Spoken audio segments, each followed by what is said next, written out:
Hey guys, welcome to my podcast, NextGen Trendology. Guys, man, this guy, my co-host, Tyeish Mitchell, a longtime buddy, is here with me today. Apologies. All right, so today we're diving into a story about a pretty big security oops within the Trump administration. Yeah, a real slip-up. And it's fascinating how much it reveals. Exactly, and it all comes from this article we've got here titled, Trump's Accidental Text Leak, How a Journalist Exposed His War Plans.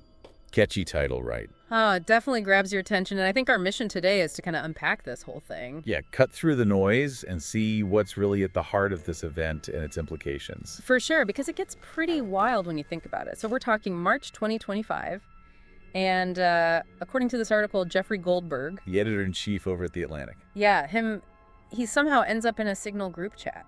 Now, this is just any group chat, right? This is the, quote, Houthi small group. Like the super secret inner circle? Exactly, the one used by top officials to, coordinate all those sensitive U.S. military actions. Against those Houthi rebels in Yemen. Yep, that's the one. So you've got National Security Advisor Mike Waltz in there, Vice President JD Vance. Secretary of State Marco Rubio, Secretary of Defense Pete Hegseth, like the big names. And they're all just casually chatting away about... Well, not exactly casual stuff, right? Mm-hmm. The article makes it clear they were discussing some pretty critical details about planned airstrikes. Oh yeah, the timing, the strategic objectives, like the real nitty-gritty. And get this, it wasn't just, orders coming down from on high. It seems like there was actual back and forth. Oh, really? Yeah. For instance, Vice President Vance, he apparently voiced concerns right there in the chat.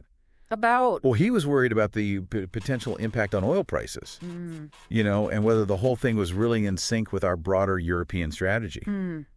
That's interesting. So even at that level, they're hashing it out. It seems, so it gives you a real glimpse into the internal dynamics there. But ultimately, they did go ahead with the attacks, right? According to the article, yeah, the decision was made and President Trump gave it the final go ahead. And then, of course, this whole Goldberg situation blows up. Well, imagine the fallout, right? I mean, when news broke that a journalist had accidentally been privy to all this high-level military planning. Chaos, I bet. Pretty much you had reactions coming in from all sides and across the political spectrum. Makes sense. I mean, even Republican Senator Roger Wicker is quoted as saying, something along the lines of, this warrants a bipartisan review. Strong words. Definitely highlights how serious this potential breach was considered, regardless of party affiliation. And then you've got Democratic Senator Ron Wyden taking it even further. Oh, yeah. He was calling for straight-up resignations. Key figures like the National Intelligence Director and the Defense Secretary. Wow, so he's really pushing for some accountability. Absolutely. Sending a message that this kind of slip-up can't just be swept under the rug. So how did the administration handle all of this? Well, as you'd expect, damage control mode activated. Yeah? National Security Advisor Waltz, he stepped up and took responsibility for the air. That's the classic move. Right. And, of course, the message was loud and clear that no classified information had actually been compromised. Right. And President Trump, he downplayed the whole incident and, said he still had full confidence in his team. The usual playbook. Okay. But here's the thing. This whole mess sparked a much bigger debate. I could bet. About whether these encrypted messaging apps like Signal are really appropriate for these super sensitive government conversations. Right, yeah. I can see why that would be a hot topic. Right. I mean, on one hand, you've got the convenience and, the supposed security of encryption. On the other hand. Well, critics argue that these platforms might not have the level of security you'd really want for national security matters. So it's a trade-off and not an easy one to make. Exactly. It's a tough balance.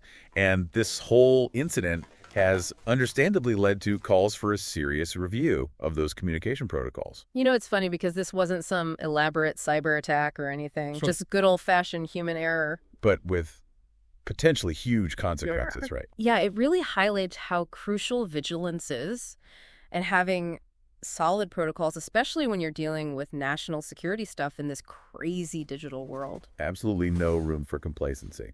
So to sum it all up, this deep dive into the article has shown us a pretty significant security lapse in March 2025. Yeah, a journalist accidentally stumbling into conversations about military operations. And that exposure sparked all sorts of concerns across the political spectrum about how the government's handling its communication, especially at those highest levels. And it raises a really interesting point, even with all the fancy tech out there.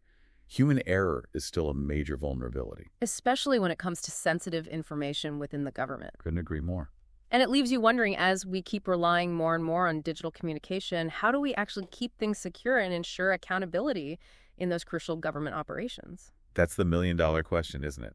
And it's one we all need to be thinking about. Absolutely. Well, thanks for joining us on this deep dive. It's been illuminating, to say the least. Yeah, really makes you think. Until next time, folks. Stay safe out there.